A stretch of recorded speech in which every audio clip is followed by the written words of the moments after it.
এই পাখিরা কলেমা পড়িয়া যত সওয়াব কামাই করবে ওদের কোনো আমলনামা নাই।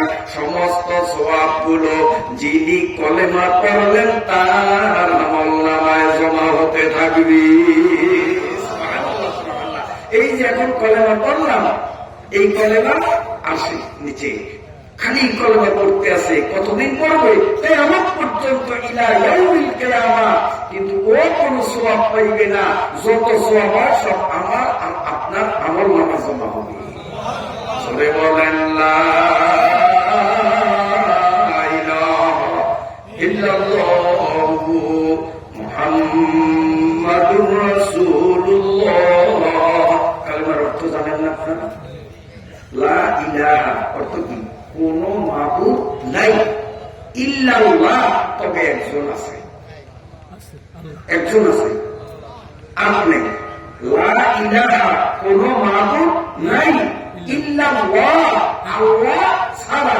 মাবুদ বলতে একজন, তার নাম কি? আল্লাহ। এখন আশ্চর্য লাগে, যারা অর্থ জানে না তারা বললেও মোটামুটি মনরে বুঝ দিতে পারতাম। যারা অর্থ জানে তারা যে এই ভুলটা কেন করে, অনেক মাহফিলে দেখি বক্তায় বলে লা ইলাহা, আর বলে না, আর শ্রোতারা বলে ইল্লাল্লাহ। এখন দশাটা কেমন হইল? বক্তায় বললো লা ইলাহা অর্থ কি? কোন মাবুদ নাই। বক্তায় ঘোষণা দিয়ে দিল মাবুদ বলতে কিচ্ছু নাই।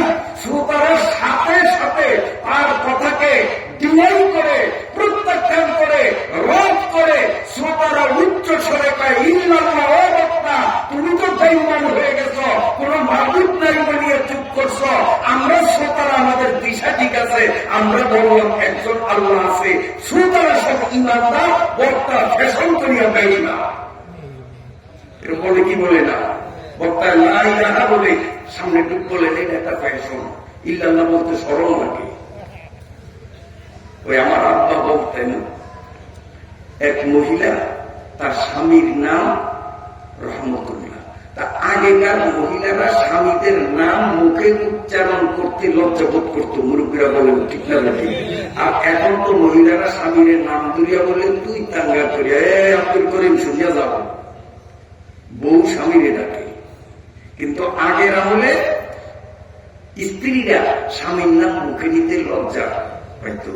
এক বুড়ি নামাজ পড়ে আসসালামু আলাইকুম আমাদের ঘরের সে, আসসালামু আলাইকুম আমাদের ঘরের সে, বুঝলেন না? তো একজনে জিজ্ঞাসা করো, বুড়ি এইটা আবার কোন নামাজ? মক্তবে পড়ছি আমরা, সালাম কেমনে দিতে হয়? তুমি কি মক্তবে পড়ো না? কারে পড়ছি? কত এইরকম বড় কথা জানো না? আসসালামু আলাইকুমের পরে তোমরা যেইটা কও এইটা তো আমার স্বামীর নাম। স্বামীর নাম কেমনে কয়? শরম লাগে না? এই জন্য কয় আসসালামু আলাইকুম রহমাতুল্লাহ, কয় না রহমাতুল্লাহ স্বামীর নাম, শরম লাগে। এই জন্য কয় আমাদের ঘরের সে। তো বক্তাও লা ইলাহা বলার পরে ইল্লাল্লাহ বলতে তার লজ্জা লাগে। এই জন্য মাইকে মাথা বক্তা, এটা পুরুষগত বক্তা না। এই ধরনের কাণ্ডজ্ঞানহীন বক্তাদের বয়ান শুনলে ইমানও থাকবে না। বেজার হয়েছেন? আমার ভাইরা বাবাজিরা, চেকপোস্ট কয়টা হবে? কয়টা? 7টা চেকপোস্ট। 7টা চেকপোস্ট। আমি আসার পরে আপনাদের পক্ষ থেকে আমার কাছে আবেদন করছি, হুজুর মজার একটা কিস্সা নিবেন, কারণ গ্রামের মানুষ কিস্সা না কইলে থাকবে না। আমি মনে মনে বলি, পাগলা রে হাক্কা লারিস না, ভালো কথা মনে করছ।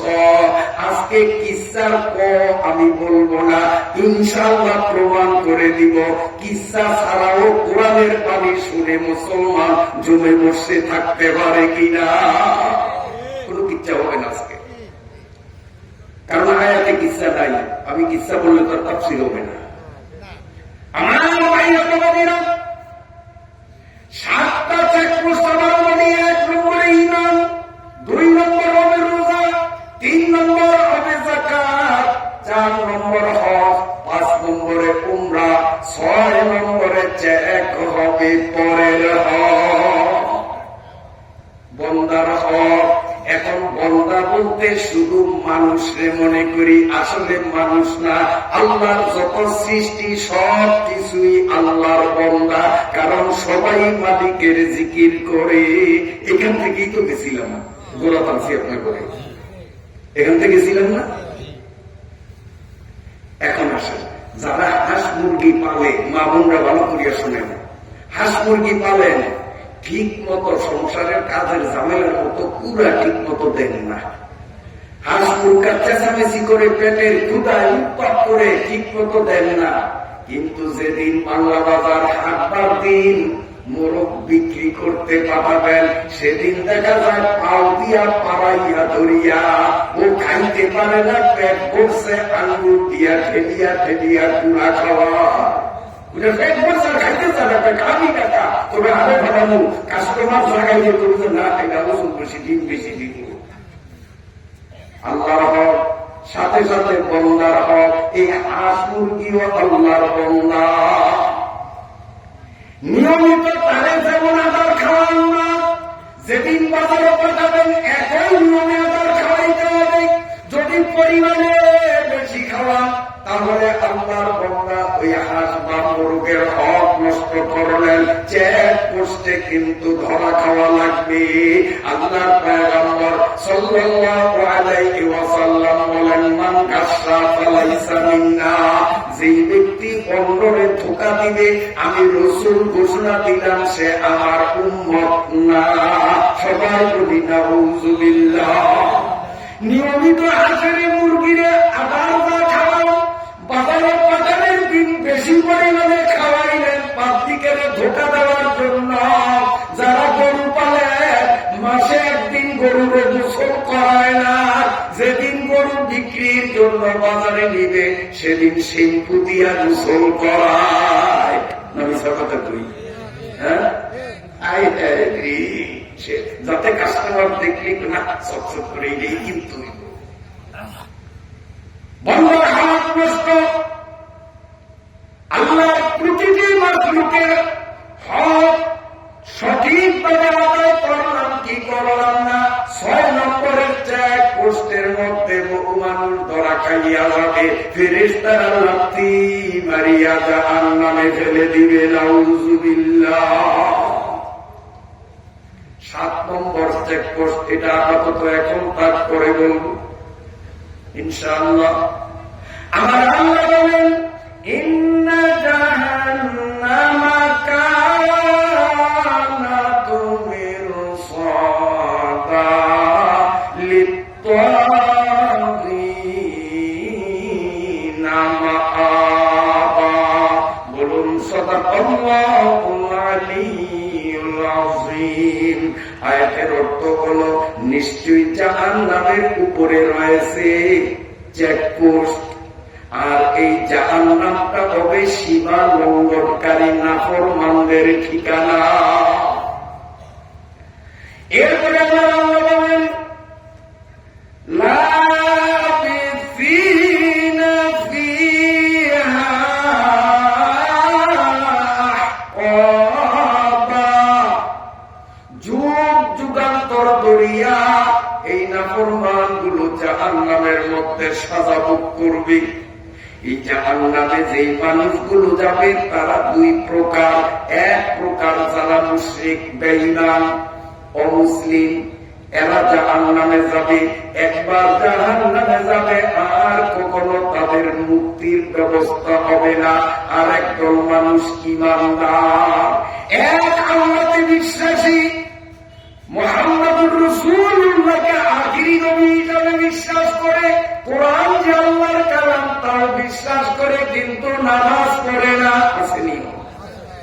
নামাজ পড়ে কিন্তু রোজা রাখে না, নামাজও পড়ে রোজাও রাখে কিন্তু পর্দা করে না। আসেনি? যেই মানুষগুলো ঈমান আছে কিন্তু তার আমল নাই, এই মানুষগুলো তো আল্লাহ জাহান্নামে ফেলবেন এক দীর্ঘ লম্বা সময়ের জন্য।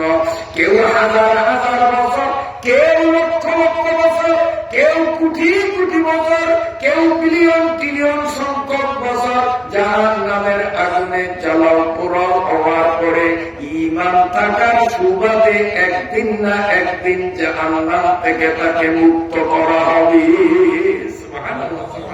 ইমান এত বড় এক মূল্যবান সম্পদ, যার মধ্যে সরিষার দানা পরিমাণ ইমান থাকবে, কোটি কোটি বছর জাহান্নামে আগুনের মধ্যে জ্বলার পরেও একদিন না একদিন তাকে মুক্ত করে জান্নাতের মালিক বানিয়ে। কষ্ট হয় আপনাদের? কষ্ট হয়? সামনের আয়াতে আরো মজার আলোচনা। ও আমার ভাইরা বাবাজিরা, এই যে জাহান্নামের মধ্যে কাফের বেঈমানরা চিরকাল সাজা ভোগ করবে, ঈমানদার গুনাহগার যারা তারা সীমিত বছরের জন্য করবে।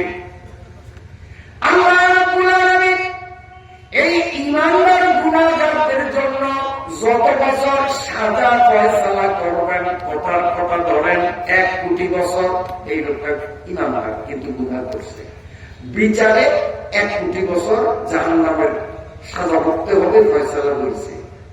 এনার জন্য 2 কোটি বছর, এনার জন্য 7 কোটি বছর, কথার কথা ফয়সালা হয়েছে। কিন্তু এই ফয়সালাটা কোনো কতদিন জাহান্নামে কেউ জ্বলা লাগবে না। নির্ধারিত সময় পর্যন্ত একটা আসামিও সাজা ভোগ করবে না। ওই নির্ধারিত সময় আসার কয়েক হাজার বছর পূর্বে মাওলানা শিহাবুদ্দিন সাহেব, আপনার মসজিদের ইমাম সাহেব, এলাকার আলেম সাহেব ভীত হয়ে আল্লাহর কাছে ফরিয়াদ করবে, আল্লাহ আমি মাওলানা একটু কথা বলবো। আল্লাহ বলেন, কি বলবা বলো। আল্লাহ রাব্বুল আলামিনের অনুমতি পাইয়া এই ইমাম, মুয়াজ্জিন, আলেম, হাফেজ, কারি মাওলানা বলবে, আল্লাহ আমার এলাকার অমুক মানুষটা আমার মনে প্রাণে ভালোবাসতো, বাংলা বাজার দেখা বলে স্নান খাওয়াইয়া ছাড়ত না, আজকে তার পথ আমলের কারণে 1 কোটি বছরের জন্য তুমি জাহান্নামে দিছ। ও আল্লাহ, 1 কোটি বছরের অর্ধেক সময় পার হইয়া গেছে, আর অর্ধেক সময় সামনে আছে, বাকি অর্ধেক সাজা খাটার পরে তো তুমি মুক্তি দিবা। আল্লাহকে আমি দেব। তখন আলেম বলবে, আল্লাহ তুমি 50,000 বছর পরে তারে মুক্তি নিশ্চয়ই দিবা। হ্যাঁ নিশ্চয়ই দিব। আলেমরা বলবে, আল্লাহ আমি আলেম, আমার ভিতরে তোমার কোরআনের এলেম আছে, তোমার কোরআনের সম্মানে আমার সুপারিশে আর বাকি 50,000 বছর করে শাস্তিতে ভোগাইও না, আমি সুপারিশ করলাম তারে মুক্তি দিয়া দাও। আল্লাহ রাব্বুল আলামিন বলবেন, ও আলেম রে, তোর মধ্যে আমার কোরআনের এলেম রয়েছে, আমি আল্লাহ তোর সুপারিশ কবুল করিয়া করে মাফ করে দিলাম, আর বাকি 50,000 বছর করে সাজা দেব না। لا يتكلمون إلا بإذنه।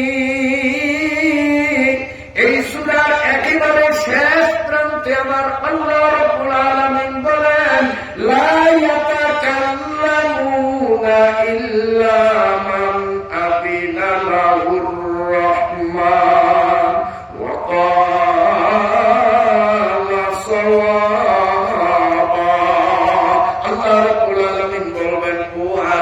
তুমি 50,000 বছর পরে সুপারিশ কেন করলা? আরো আগে যদি সুপারিশ করতা আমি আরো আগে ওরে মাফ করে দিতাম। সাথে সাথে আমি বলবে, তোমার ভয়ে হাসরের ময়দানে দাঁড়াইয়াছিলাম, মুখ খুলিয়া কথা বলার সাহস পাই নাই। এবার তুমি যখন ডাক দিলা, ও মাওলানা, ও হাফেজ, ও কারি, কিছু বললে বলতে পারো, তুমি অনুমতি দিছ তাই বলি, এতদিন অনুমতি পাই নাই, ভয়েতে বলার সাহস পাই নাই। আল্লাহ বলবেন যাক আজকে যখন বলেছ আমি মাফ করে দিলাম। অতএব আলেমদের সাথে সম্পর্ক রাখার দরকার আছে কিনা? আল্লাহ পাকের শুকরিয়া আদায় করুন।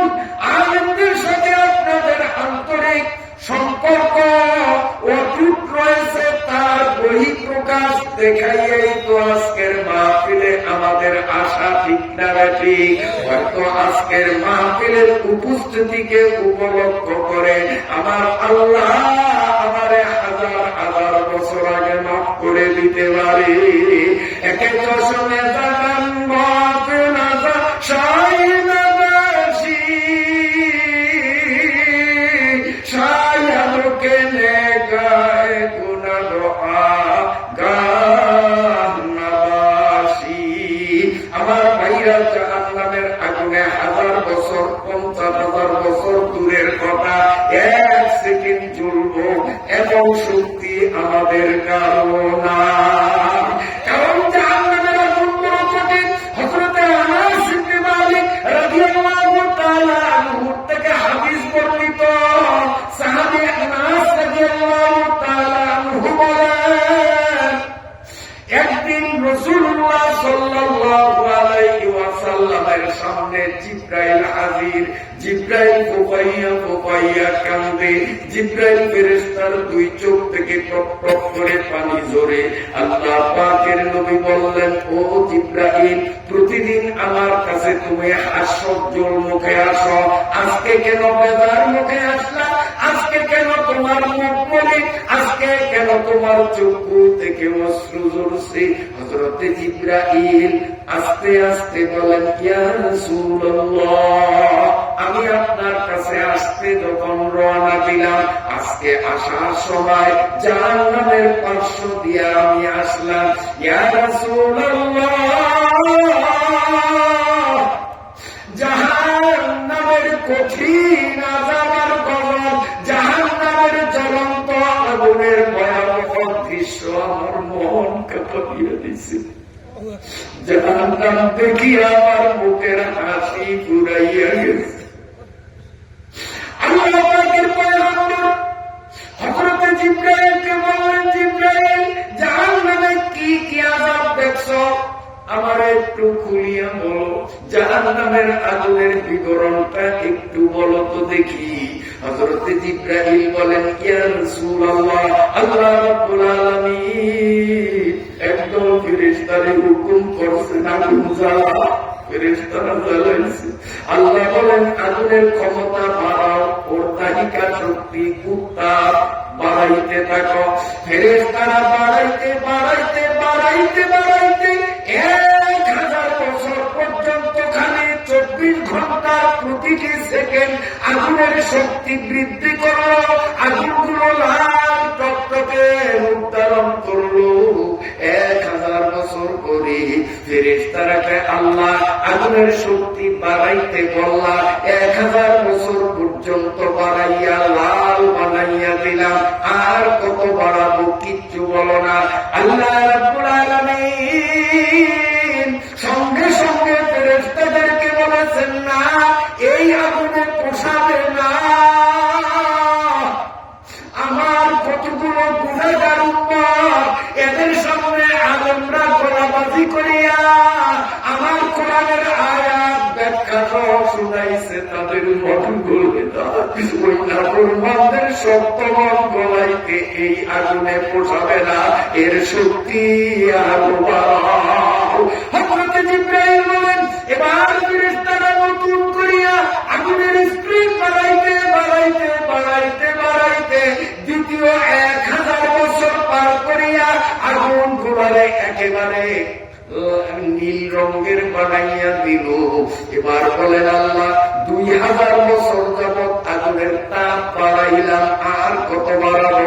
আল্লাহ বলেন, না না, আমার কোরআনের আয়াত, আমার কোরআনের ব্যাখ্যা বিশ্লেষণ শুনিয়াও যখন সত্য বর্ণনা হয় না, ওই নাফরমান গুলোরে সাইজ করতে এই আগুনে হবে না। আরো 1000 বছর তার তাপ বাড়াইতে থাকো। জিবরাইল আমিন বলেন, 1000 বছর পর্যন্ত বাড়াইতে বাড়াইতে আগুনগুলো কালো কুচকুচে রঙের হয়ে গেল।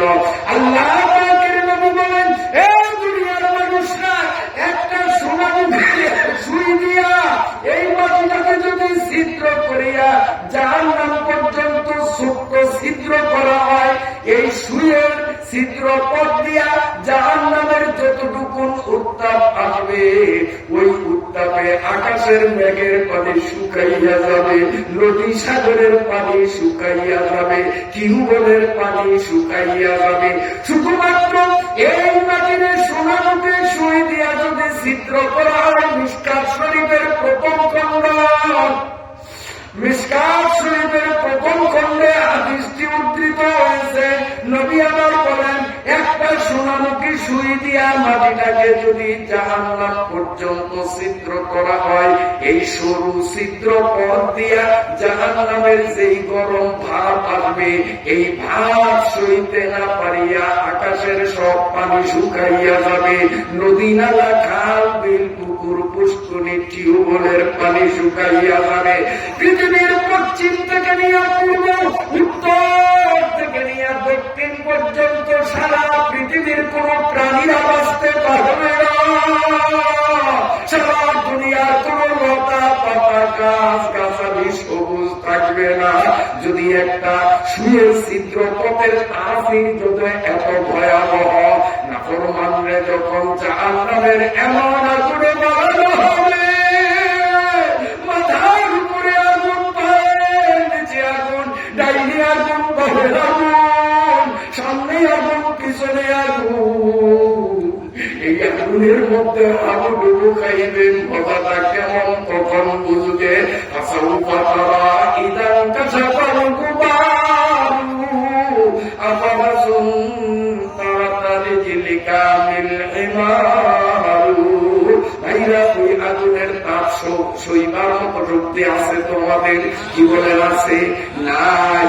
এই জন্য হযরতে জিবরাইল আমিন এক এক করিয়া দীর্ঘ সময় জাহান্নামের কঠিন দুর্বিষহ আযাবের বর্ণনা নবীজির সামনে দিতেছেন। জাহান্নামের বয়ান শুনিয়া আমার দয়াল নবীর দুটি চোখ থেকে গড়াইয়া গড়াইয়া পানি পড়ে নবীজির চোখের পানি মুছতে মুছতে জিবরাইলের কথাগুলো শোনেন। এরপরে জিবরাইল বলতে বলতে এক পর্যায়ে বললেন, ইয়া রাসূলুল্লাহ, জাহান্নামটা 7 তালা দালানের মতো, 7 স্তরে। নবীজি বললেন, কোন স্তরে কোন নবীর গুনাহগার উম্মতের সাজা হবে জানো? জি হুজুর জানি। তাহলে বলো। এবার জিবরাইল আমিন জাহান্নামের 7টা স্তরের এক এক করিয়া 6টা স্তরের হিসাব দিলেন। কোন স্তরে কোন কোন নবীর গুনাহগার উম্মতের সাজা বলতে বলতে বলতে বলতে 6 নম্বর পর্যন্ত বললেন। 7 নম্বরেরটা বলেন না। আল্লাহ নবী বললেন, জিবরাইল, জাহান্নামের তলা হলো 7টা, হিসাব পাইলাম 6টা, আরেকটা কেন বলো না? ওই স্তরে ওই তলায় কোন নবীর উম্মতের সাজা হবে? জিবরাইল বলেন, নবী আমি বলবো না। আল্লাহ নবী বলেন, না বললে একটাও বলতে না, বলছই যখন 7টাই বলা লাগবে। জিবরাইল বলেন, বলবো না। নবী বলেন, না বললে তোমারে ছাড়বো না। আল্লাহ নবী যখন বার্গেনিং করতেছিলেন, জিবরাইল আমিন হাউমাউ করে কাঁদলেন আর বললেন, ইয়া রাসূলুল্লাহ, আমি ভালো করিয়া জানি যে স্তরটা সম্বন্ধে আমি গোপন রাখতে চাইলাম, এটা যদি আপনার সামনে প্রকাশ করি আপনি হয়তো সহ্য করতে পারবেন না। আল্লাহ নবী বলেন, জিবরাইল, সহ্য করা না করা এটা আমার ব্যক্তিগত বিষয়। 6টার হিসাব যখন দিলা, 7 নম্বরের তার হিসাব দেওয়া লাগবে। এবার জিবরাইল আমিন ছোট্ট ছোট্ট আওয়াজে বললেন, ইয়া রাসূলুল্লাহ, আপনার আদরের উম্মতের মধ্যে বেনামাজি, বেপরদা, সুদখোর, ঘুষখোর, মৃত্যুক, ধোঁকাবাজ, মুনাফিক, আপনার উম্মতের মধ্যে দাগী অপরাধী যারা, তাদেরকে ওই স্তরে সাজা দেওয়া হবে। জিবরাইলের মুখ থেকে এতটুকু শোনার সাথে সাথে নবীজি তার উম্মত জাহান্নামে সাজা উঠবে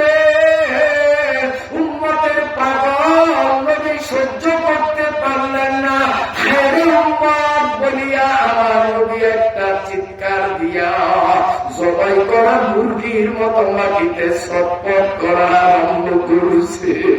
নবীজি শুধু কান্দে আর বলে, আরে উম্মত, আমার আদরের উম্মত কেমনে জাহান্নামের আগুন সইবে? আমার উম্মত জাহান্নামের সাপের কামড় কেমনে সইবে?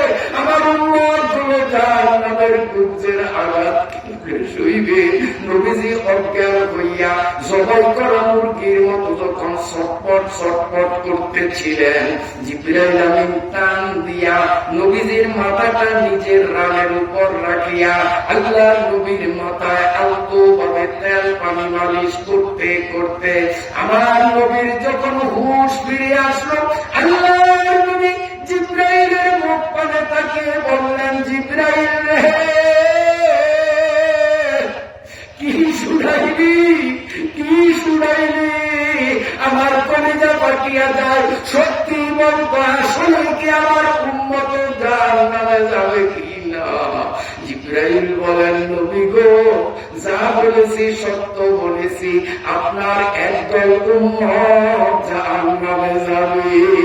আল্লাহর নবী আমার হায়রে উম্মত, এই কথা বলে একটা বিকট আওয়াজে চিৎকার দিয়া জিবরাইলের কোল থেকে ছিটকাইয়া জমিনের মধ্যে পড়িয়া জবাই করা মুরগির মতো লাফালাফি করে আর বলে, আমার উম্মত, হায়রে আমার উম্মত, হায়রে আমার উম্মত। নবী উম্মতের জন্য কান্দে, উম্মত নবীরে চিনলাম না।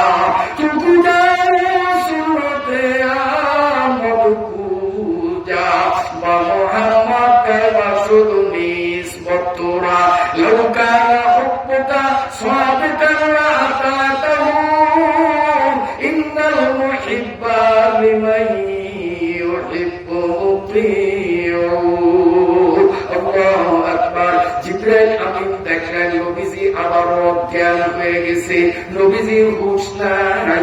আবারও টেনে কোলে উঠাইলেন, মাথায় তেল পানি দিতে দিতে দিতে দিতে নবীজির যখন একটু হুঁশ আসলো, আল্লাহ নবীর দুই চোখ থেকে গড়াইয়া পানি পড়ে, কান্দে আর বলে, জিবরাইল কি শুনাইলি রে? যে উম্মতের প্রেমে পড়িয়া আমি মুহাম্মদুর রাসূলুল্লাহ তওফের ময়দানে পাথরের বৃষ্টির শিকার হয়েছিলাম, যে উম্মতের প্রেমে পড়িয়া আমি মুহাম্মদুর রাসূলুল্লাহ রূপের প্রান্তরে মুখের দাঁত হারাইলাম, আমার সেই আদরের উম্মত সত্যি কি জাহান্নামে যাবে? হযরত জিবরাইল আমিন চিন্তা করলেন, আমি যদি আমার নবীর এখানে থাকি, বারবার তিনি আমার প্রশ্ন করবেন, আমি তো মিথ্যা বলতে পারবো না। না জানি নবী উম্মতের মায়ায় কলিজা ফাটিয়া হাত পেল করিয়া মারা যায়। এই জন্য নবীকে ওই অসুস্থ অজ্ঞান অবস্থায় রাখিয়া জিবরাইল চলিয়া গেল। আল্লাহর নবী হুঁশ আসার পরে সিজদার মধ্যে পড়িয়া 24 ঘন্টা শুধু উম্মতি উম্মতি বলে কাঁদে। নবীজির দুই চোখের পানির জোয়ার হযরতে আয়েশা সিদ্দিকার ঘরের পুরুর ভিজাইয়া দিল। শুধু ফরজ নামাজের টাইমে নবীজি 5 বেলা নামাজ পড়েন, এছাড়া নবী আর কারোর সাথে কথা কয় না। আমার নবী পেশাব পায়খানায় যায় না, আমার নবী কোনো খাওয়া দাওয়া করে না। 3 দিন 3 রাত গত হয়ে গেল, আল্লাহর নবী আয়েশা সিদ্দিকার ঘরের পুরোরে সেজদায় দুই চোখের পানি ছাড়িয়া কান্দে আর বলে, আল্লাহ আমার আদরের উম্মত কেমনে জাহান্নামে চলবে? শুধু উম্মত উম্মত করে তিনি কান্দেন। 3 দিন 3 রাত যখন পার হইয়া গেল, ঘটনাটি চতুর্দিকে ছড়াইয়া গেল। হযরতে আবু বকর সিদ্দিক রাদিয়াল্লাহু তাআলা বিষয়টা জানিয়া তিনি নবীজির মাথার কাছে বসিয়া বলেন, ইয়া রাসূলুল্লাহ, আমি আপনার একান্ত ভক্ত, সাহাবী আবু বকর আসলাম, নবী গো কি হইল আপনার? কথাবার্তা নাই, খাওয়া দাওয়া নাই, পেশাব পায়খানা নাই, শুধু কান্দেন আর কান্দেন। আমি আবু বকর তো আপনার আস্থাবাদন সাহাবী, আমারে বলেন আবু বকর আসলো না, কে আসলো? উম্মতের পাগল নবীর খবর নাই। নবী তো শুধু উম্মতের মায়ার সাগরে ডুবিয়া, উম্মতের মায়ায় দুই চোখের পানি সারিয়া কান্দে। আবু বকর আসলো না, কে আসলো? নবীর খবর নাই। হযরতে আবু বকর ঘর থেকে বাহির হইয়া এক দৌড়ে উমর রাদিয়াল্লাহু তাআলা নূর বাড়িতে যাইয়া বিষয়টি যখন উমরে শুনাইলেন, হযরত উমর এক সেকেন্ড বিলম্ব না করিয়া বিদ্যুৎ গতিতে তিনিও নবীজির বাড়িতে আসলেন। আসিয়া নবীজির মাথার কাছে বসিয়া বলেন, হুজুর আবু বকর আসলো, কথা বললেন না। আমি উমর আসছি, কি হলো, কেন এত কান্না, আমার একটু বলেন। উমর যত বলে আমার নবীর খবর না। নবী তো শুধু উম্মতের পাগল, মনের ভিতরে দয়াল নবী 3 বছর কাল শত্রু দলের পাথরকে অঙ্গ করেন। মদিনার রওজাতে সোনারে কাঁদন, দিনে রাতে, দিন রাত 24 ঘন্টা আমার হায়াতুন নবী কবরে উম্মতের জন্য কাঁদতেছে। আল মদিনার রওজাতে সোনারে কাঁদন, দিনে রাতে, উম্মত আমার কোরআন ছেড়ে হচ্ছে না ফরমান। বাংলাদেশের মুসলমান গেল রে কোরআনের মান, যদি যায় কোরআনের মান, কেমনে তোরা মুসলমান? ভুল তোদের উম্মতের দাবি, ভুল তোদের ঈমান, ঠিক না নাকি? হযরতে ওমর রাদিয়াল্লাহু তাআলা যত চেঁচামেচি করলেন, আমার নবীর সেদিকে ভ্রুক্ষেপ নাই, লক্ষ্য নাই, নবী বুঝতেই পারেন না। আমার নবী শুধু কাঁদবে। হযরতে ওমর রাদিয়াল্লাহু তাআলা চলিয়া গেলেন। সাহাবী সালমান ফারসির সাথে পথে দেখা বিষয়টা তার সাথে যখন শেয়ার করলেন, হযরতে সালমান ফারসি নবীজির একান্ত প্রিয় সাহাবী, তিনি দৌড়াইয়া গেলেন, দেখি আমার সাথে নবী কথা বলেন কিনা। সালমান ফারসি আসিয়া যত ডাকাডাকি করছে, আমার নবীর খবর নাই। নবী তো শুধু উম্মত উম্মত আর উম্মত বলে বিলাপ দিতেছে। আবু বকর আসলো না, উমর আসলো না, সালমান আসলো, আমার নবীর খবর নাই। পরিশেষে সালমান ব্যর্থ মনোরথ হয়ে এক দৌড়ে তিনি হযরতে ফাতিমার বাড়িতে চলিয়া যান। যাইয়া ফাতিমার কাছে কান্না কান্না করতে যখন বিষয়টা জানাইলেন, হযরতে ফাতিমা স্বামীর অনুমতি নিয়া তিনি পর্দা সহকারে বাপের বাড়িতে আসলেন। আল্লাহর হাবিবের মুখের কাছে হযরতে ফাতিমা নিজে, আল্লাহর নবীর কানের কাছে ফাতিমা নিজের মুখটারে নিয়া ছোট্ট ছোট্ট আওয়াজে কান্না কান্না কণ্ঠে বলেন, আব্বা যান, আবু বকরের সাথে কথা বলেন না, উমরের সাথে কথা হয় না, সালমানের সাথে কথা হয় না। আমি আপনার কলিজার টুকরা নয়নের মণি, আমার সাথে যদি কথা না বলেন কলিজা ফাটিয়া মারা যাব। নবী গো, আমার যদি মন থেকে ভালোবাসেন একটু বলেন, এভাবে কেন কান্দেন? কাফেররা আপনার সাথে বেয়াদবি করিয়া মনে কষ্ট দিছে, তাই বুঝি কান্দেন? আজকের ইসলাম দুর্বল নয়। ও নবী, একটু নাম বলেন, কোন কুলাঙ্গার আপনার মনে এত ব্যথা দিল? 3 দিন 3 রাত খাওয়া নাই, দাওয়া নাই, কথা নাই, বার্তা নাই, পেশাব নাই, পায়খানা নাই, 24 ঘন্টা আপনি অনবরত কাঁদতেছেন। কোন কুলাঙ্গারের ব্যবহারে এত কষ্ট পাইলেন? একটু নামটা বলেন, তার কল্লাটা সিরিয়া ফেলব। আল্লাহর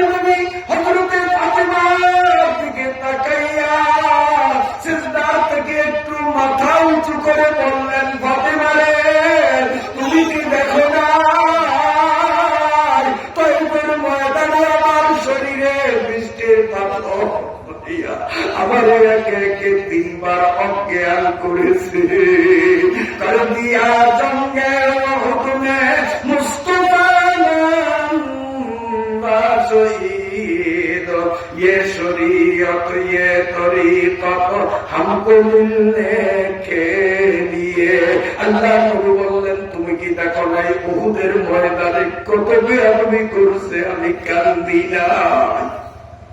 আমি নামাজে সিজদা দিতাম, বেঈমানরা উঠে নারী বুড়িগুলো আমার মাথায় চাপাইয়া দিত।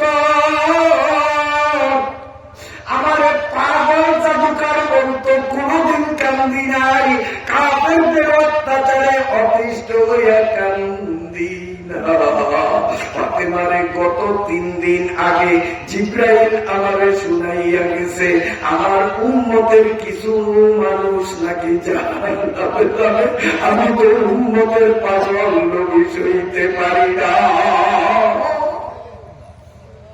তোর সামকে নসিব কা বায়াবি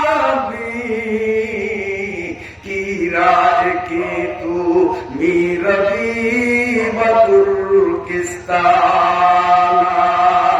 আমার আল্লাহ পরবর্তীকার আলম পবিত্র কুরআনুল কারীমের সূরা আন-নাবা 24 নম্বর আয়াতে বলেন, লা ইয়াদুকুনা ফিহা মারদান ওয়ালা শারাবান। আল্লাহ আমাদের রক্ষা করো বলেন আমিন।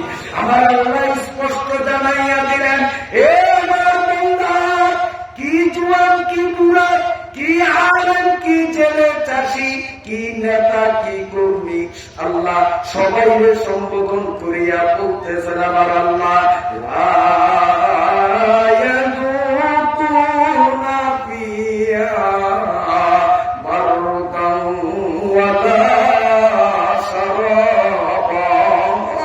আল্লাহ আল্লাহ বলেন, জাহান্নামীদেরকে জাহান্নামে ফেলার পরে তারা ঠান্ডা বলতে কিচ্ছু পাবে না, শুধু গরম আর গরম, গরম আর গরম।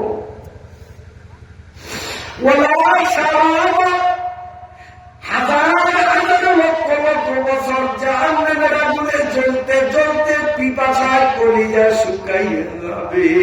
পানি পানি করে চিৎকার করলেও এক ফোঁটা পানি তাদের দেওয়া হবে না। গুনাহগার बोला बेगा खुदा को अल्लाह अल्लाह, गुनाहगारा बोला बेगा खुदा को, जवाब अपने नहीं देगा उनको। कहो बंदा तेरे दिल की हकीकत, किया है कितने दिन मेरी इबादत।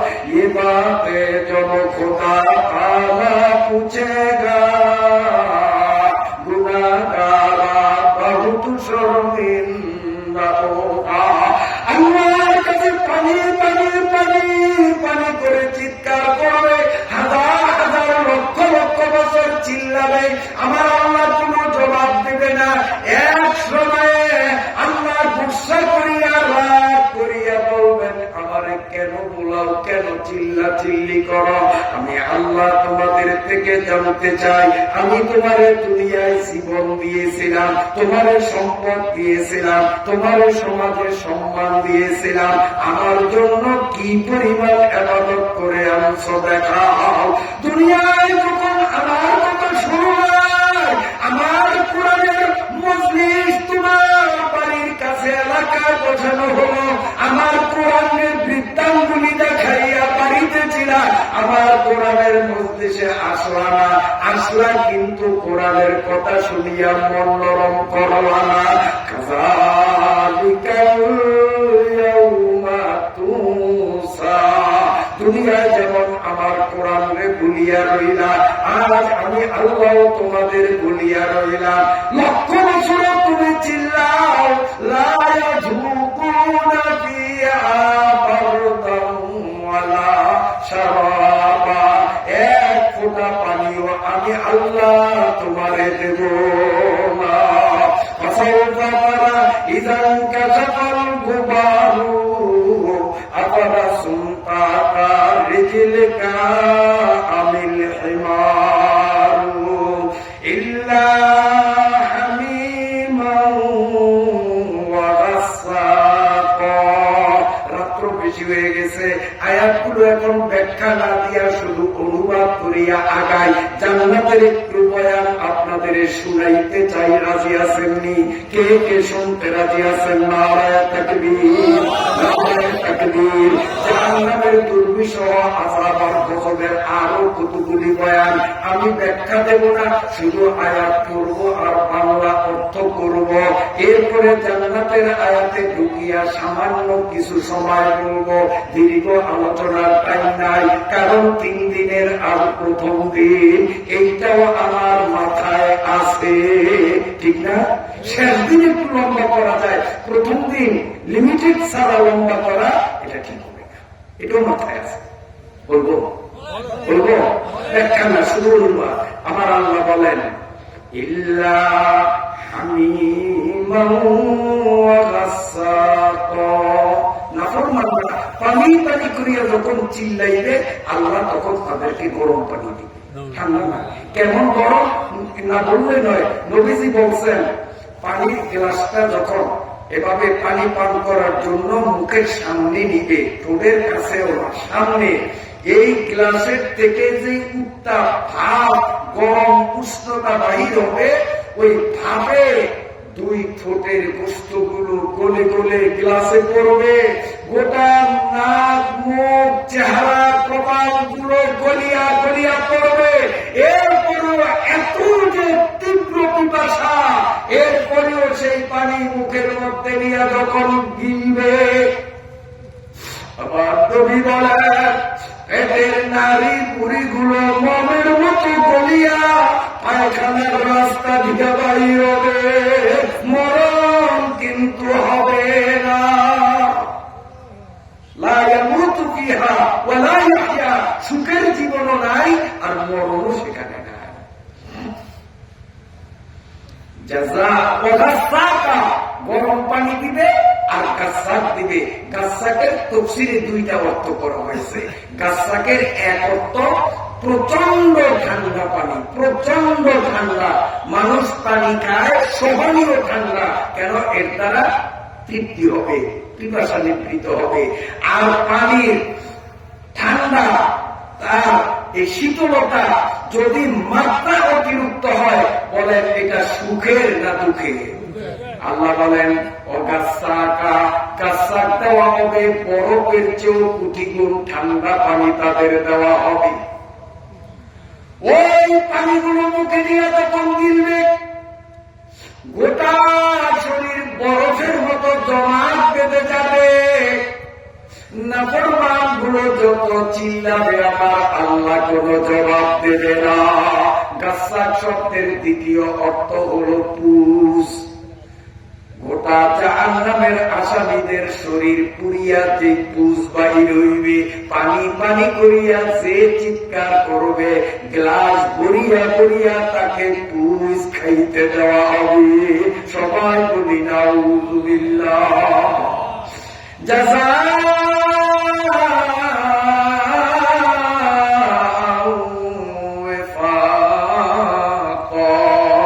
এই যে শাস্তি দিবেন আল্লাহ, এতে মোটেও জুলুম করবেন না, এই শাস্তি তারা প্রাপ্য, এই শাস্তি তাদের জন্য নির্ধারিত। যেই পাপের জন্য যেই পরিমাণ শাস্তি, আল্লাহ সেই শাস্তি দিবেন, চুল পরিমাণ বেশি শাস্তি কাউকে দিবেন না। কারণ আল্লাহ যদি সে আযাব পাবে এদ্দুর, তারা যদি এদ্দুর আযাব দেয় তো জুলুম হবে না? তা আল্লাহ কি জালেম? আল্লাহ জালেম না। যে দুর সাজা প্রাপ্তব্য উদ্দুর সাজাই দেওয়া হবে। ইন্নাহুম কানু লা ইয়ারজুনা হিসাবা। আল্লাহ বলেন এতক্ষণ যে নাফরমানদের দুজকের সাজা ভোগের কথা তোমাদের শুনাইলাম, এই দুজকি মানুষগুলোর একটা বৈশিষ্ট্য হলো ইন্নাহুম কানু লা ইয়ারজুনা হিসাবা। হাসরের ময়দানে যে হিসাবের সম্মুখীন হইতে হবে, পুলসেরাতের কোলের উপর যে 7টা চেকপোস্টে জবাবদিহিতা করতে হবে, এই ব্যাপারে তার মনে বিশ্বাস ছিল না। আমাদের মনে বিশ্বাস আছে বলিয়েই তো কোরআনের মাহফিলে আসলাম। চিল্লায়া বলুন আলহামদুলিল্লাহ। এরপরে আমার আল্লাহ বলেন, ওয়াকাযযাবু বিআয়াতিনা কিযাবা, আর এরা আমার কোরআনের আয়াতগুলোকে মিথ্যা মনে করত। আপনারা কি বলেন, কোরআনের আয়াত সত্য না মিথ্যা? আসলে মন থেকে বলেন না মুখ থেকে? এই যে কোরআনের কথায় কোনো মিথ্যা নাই, এইটা শুধু আমাদের কথা না, নিরপেক্ষ মন নিয়া জাতি ধর্ম বর্ণ নির্বিশেষে, আস্তিক নাস্তিক নির্বিশেষে যেই ব্যক্তি আল্লাহর কোরআন নিয়ে গবেষণা করবে সেই বলতে বাধ্য যে আল্লাহর কোরআন আসলেই সত্য, এতে মিথ্যা নাই। তার প্রমাণ বিজ্ঞানীরা বলেন, we can never say that any theory is final, but the Holy Quran for Muslim is a book no doubt it is. আলহামদুলিল্লাহ। বিজ্ঞানীরা, অমুসলিম বিজ্ঞানীরা কোরআন নিয়ে গবেষণা করার পর তারা বলতেছে এই পৃথিবীতে ভুলের ঊর্ধ্বে শতভাগ সত্য কোন কিছু যদি থাকিয়া থাকে তো মুসলমানদের কোরআন ছাড়া দ্বিতীয় কিছু নাই। এটা নাস্তিক পণ্ডিত যারা, তাদের কথা, আমার কথা না। নাস্তিকরাই বলে we can never say that any theory is final, but the Holy Quran for Muslim is a book no doubt it is. এইভাবে আর কত বলবো, হাজার হাজার প্রমাণ আমাদের হাতে আছে। একজন ইসলামের দুশমন, নাম তার মিস্টার উইলিয়াম মুয়র, কোরআনের মধ্যে ভুল ধরার জন্য উইলিয়াম মুয়র দীর্ঘদিন পর্যন্ত আল্লাহর না, মরিস বুকাইনি না, আমি বলতেছি উইলিয়াম মুয়রের কথা। মরিস বুকাই হাজার হাজার বলছি না, আমি তো সব বলতে পারবো না, 2-1টা উদাহরণ দেবো। মরিস বুকাইনির কথা আপনি বলছেন, সেটাও ঠিক। আমি মরিস বুকাইনির কথা বলতেছেন, আমি বলতেছি মিস্টার উইলিয়াম মুয়রের। এই মিস্টার উইলিয়াম মুয়র খ্রিস্টান, আল্লাহর কোরআনের ভুল খোঁজার জন্য দীর্ঘদিন পর্যন্ত চেষ্টা করছে। আপনাদের কি ধারণা ডজনখানেক বলতে পারবেন? কিন্তু পারছে কত? 1 ডজন পারছেন না? কত? 2-1টা? মোটেও না। বলেন না সুবহানাল্লাহ। মোটেও না। তখন সে কোরআনের সামনে মাথা নত করিয়া গোটা দুনিয়ার মানুষের সামনে তার বক্তব্য সে ক্লিয়ার করছে। There is probably in the world no other book which has remained with so pure a text. তিনি বলেন, আকাশের নিচে জমিনের উপরে ভুলের ঊর্ধ্বে আগাগোড়া সব সত্য এমন কথা লেখা কোন বই যদি থাকিয়া থাকে কোরআন ছাড়া আর কিচ্ছু নেই। খ্রিস্টানে বলে, খ্রিস্টানে আরেকজন খ্রিস্টান, তার নাম হল মিস্টার আর্থার জে আলবেরি, কোরআনের বড় দুশ্মন। কোরআনের বিরুদ্ধে তার সারা জীবন আন্দোলন ছিল। বুড়া বয়সে চিন্তা করলো সারা জীবন যৌবন যে কোরআনের বিরোধিতায় কাটাইলাম, একবার চেষ্টা করি। মুসলমানরা তো বলে জালিকাল কিতাব লা রাইবা ফি, ওদের কিতাবে ভুল নাই, this is the holy Quran no doubt it is. আমি একটু দেখি 2-1টা ভুল পাওয়া যায় কিনা। তো মুসলমানের চোখে আঙ্গুল দিয়া তাদের অপমান করবো। নাউযুবিল্লাহ। এই মিস্টার আর্থার জে আলবেরি দীর্ঘদিন পর্যন্ত পুরা 30 পারা কোরআন শরীফ নিয়ে গবেষণা করছে। কি সবের জন্য না, ভুল ধরার জন্য? ভুল ধরার জন্য। কিন্তু শেষ পর্যন্ত গবেষণা করতে করতে করতে করতে কোরআনের সামনে এমনই দুর্বল হয়ে গেল, ইংরেজি ভাষায় আর্থার জে আলবেরি আল্লাহর কোরআনের অনুবাদ লিখেছে। এই মিস্টার আর্থার জে আলবেরি আর অনুবাদের ভূমিকায় কয়েক পৃষ্ঠা থেকে আমাদের কোরআনের প্রশংসায় কি চমৎকার কথা বলছে। একটা অনুচ্ছেদ শুধু আপনাদের শোনাই, শুনুন, শোনাবো। উনি লেখেন, এটা অমুসলিমের লেখা, আমার না, মুসলমানের না, কোন হুজুরের না, কোরআনের দুশ্মন। কি লিখতেছে? কোরআনের অনুবাদ লিখছে, সে অনুবাদের ভূমিকায়। They are breath with the rhetoric and the rhythm of the Arabic, of the Quran are so characteristic, so powerful, so highly that any person whatsoever is bound in the nature of things to be but a pure copy of the glittering splendor of the original. Subhanallah.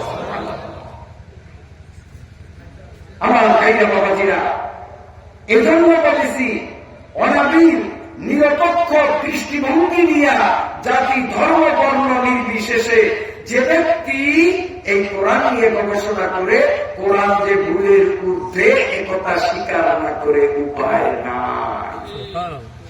সেই কোরআন থেকে আজকে জাহান্নামের বিভীষিকাময় কিঞ্চিত আলোচনা শুনলাম, এগুলো সত্য না মিথ্যা? এগুলো যদি সত্য হয় তাহলে আল্লাহর নাফরমানি ছাড়া লাগবে কিনা, আল্লাহর ইবাদত করতে হবে কিনা? তো আগামী রমজানে রোজা রাখবো, ওয়াদা তো করছি, মনে আছে? এখন থেকে মৌত পর্যন্ত 5 ওয়াক্ত নামাজ আর নষ্ট করব না, ইচ্ছা করিয়া নামাজ ছাড়ব না। কার কার মনে বল আছে আমার আল্লাহরে হাত দেখাইতে পারি? মাশাআল্লাহ, আমি খুব খুশি। মানুষ কম না বেশি সেটা আমার দেখার বিষয় না, বলার সাথে সাথে স্বতঃস্ফূর্ত মন নিয়ে যেভাবে আপনারা হাত জাগাইছেন ওয়াজ আর করা লাগবে না। যদি এই দুইটা কথা ধইরা রাখি, নামাজ আর রোজা, তাহলে ইনশাআল্লাহ বেরাপার। বন্ধুরা, আমার ইচ্ছা ছিল যে আমি জান্নাতের কিছু আলোচনা শোনাবো, এই জন্য শেষোক্ত 4-5টা আয়াত শুধু পড়লাম আর অনুবাদ শুনাইলাম, ব্যাখ্যা করি নাই। ঘড়ির দিকে তাকাইয়া দেখলাম জান্নাতের আলোচনায় ঢোকার সময় আমার ঘড়িতে নাই। কারণ যদি এই জান্নাতের আলোচনায় ঢুকি, ইন্নালিল মুত্তাকিনা মাফাজা হাদাইকা ওয়া আনাবা ওয়া কাওয়াইবা আতরাবা ওয়া কাআসান বিআবা লা ইয়াসমাউনা ফিহা লাগওয়ান ওয়া লা কিযাবা জাযাআন মির রাব্বিকা আতাআন হিসাবা। এই পর্যন্ত জান্নাতের বয়ান, এই 4-5টা আয়াতের মধ্যে। কাজেই জান্নাতের বয়ান করতে গেলে বয়ানের প্রথম ধরবে। প্রথম দিন 3 দিন ব্যাপী মাহফিলের 10:30টা ছাড়াইয়া গেছে। এই জন্য সময়ের গভীরতার প্রতি লক্ষ্য রেখে আপনাদের কথা শোনার তীব্র আগ্রহ থাকা সত্ত্বেও আমি অসমাপ্ত পর্যায়ে আমার আলোচনাকে এখানে শেষ করব। আমি বয়ানের শেষ পর্বে আপনাদের কয়েকটি কথা বলবো, আশা করি মনোযোগ দিয়ে শুনবেন।